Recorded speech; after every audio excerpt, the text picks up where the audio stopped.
As it did 100 years ago, Silent Night rang out across the ground. Sung in both languages, it brought British and German troops together, meeting in the middle and exchanging gifts. The pitch was far from frozen, there was no distant gunfire to be heard, and this was definitely a more organised affair than was witnessed in 1914. But the sentiment was the same. Sport goes right to the heart of soldiering because it's about comradeship, it's about teamwork, and often it's about courage and bravery. When you look back, these were guys who got out the trenches, had a drink, had a chat, had a cigarette, and had a game of football. And you know, within days they were fighting each other again.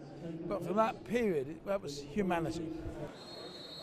It may be a game of truce, and the Swiss referee would ensure that things were kept neutral, but there was no doubt that the Bundeswehr were out for revenge. Recent results had not gone in their favour, a 0-0 draw in 2012 and a 2-1 loss at home last year. So 3 minutes in, this was the last thing they wanted. Matt Glass put through on the right, went for the shot himself, saved, but rebounding at the feet of Callum Wilkinson, who did the rest. 1-0 to the British Army. Despite the early goal, the game continued in an open fashion. Opportunities came and went on both sides, but the score remained the same at half-time. The men in red showed superior stamina in the second half, but will be left ruining their many chances. The goal tally should have been significantly higher for the hosts, but it says a lot about the skill of the German keeper, kept busy for the full 90, that he only let one in. It was for me a good game. For team, it's scheiße. No scheiße, sagen wir. No scheiße, no scheiße. For team, not so good.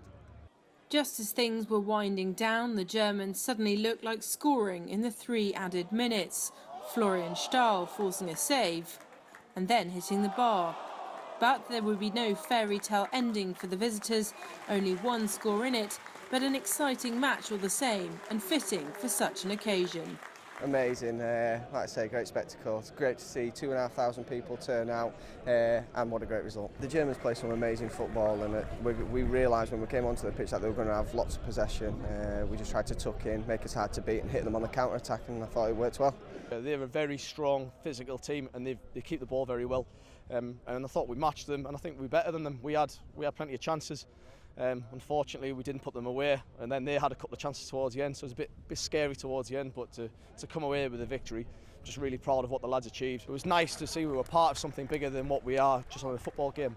But once that game kicked off, that was it. We were concentrating on just the fixture. Now we get to obviously enjoy the occasion, what it was all about, so it's a proud moment to be part of it all.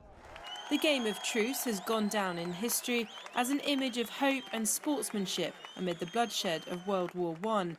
Circumstances are very different these days, but just like their forebears in 1914, who befriended their enemies on common ground, these modern-day military men continue to display the same character that was seen on the Western Front on Christmas Day 100 years ago. Kath Brazier, Forces News, Aldershot.